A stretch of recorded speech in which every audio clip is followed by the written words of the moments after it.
হয়, এডভান্টেজ আসাম 2.0 যেহেতু দেশ বিদেশৰ বিভিন্ন বিনিয়োগকাৰী আহিব, সংস্থা আহিব আৰু তাত যাতে নিৰাপত্তাৰ কোনো ত্ৰুটি নহয় তাৰ ব্যৱস্থা কৰিছে। কেমেৰা পাৰ্চন এলবাৰ্ট বেণ্ডে দেখুৱাইছে, দেখিবলৈ পাইছে।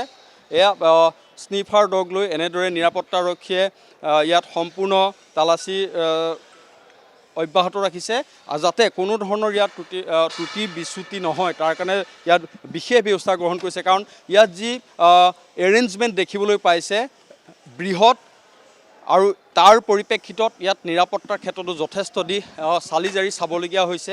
কাৰণ ইতিমধ্যে মুখ্যমন্ত্ৰী ডক্টৰ হিমন্ত বিশ্ব শৰ্মাই বিদেশৰ বহুকেইগৰাকী বিনিয়োগকাৰীৰ সৈতে মিলিত হৈছে। দেশৰ বিভিন্ন বিনিয়োগকাৰীৰ উপৰিও জাপানলৈ গৈছে, ছিংগাপুৰলৈ গৈছে, এনেদৰে বিভিন্ন দেশলৈ গৈছে। আৰু তাৰ পিছতেই এতিয়া সম্ভাৱনাৰ দুৱাৰ মুকলি হৈছে অসমত বিনিয়োগৰ ক্ষেত্ৰত। আৰু অসমতো যথেষ্ট প্ৰাচুৰ্যৰে ভৰপূৰ এখন প্ৰদেশ। গতিকে সকলোৱে এতিয়া অসমৰ প্ৰতি যি চিন্তাধাৰা সেই চিন্তাধাৰা সম্পূৰ্ণ সলনি কৰি ইতিবাচক দৃষ্টিভংগীৰে এতিয়া অসমলৈ আহিবলৈ ধাৱমান।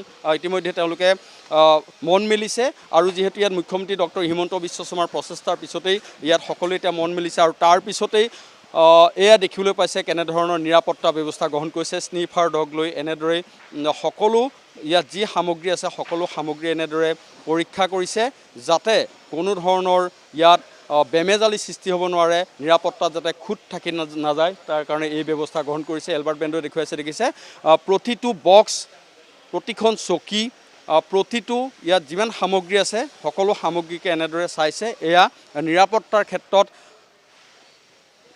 অলপো আপোচ কৰিবলৈ বিচৰা নাই।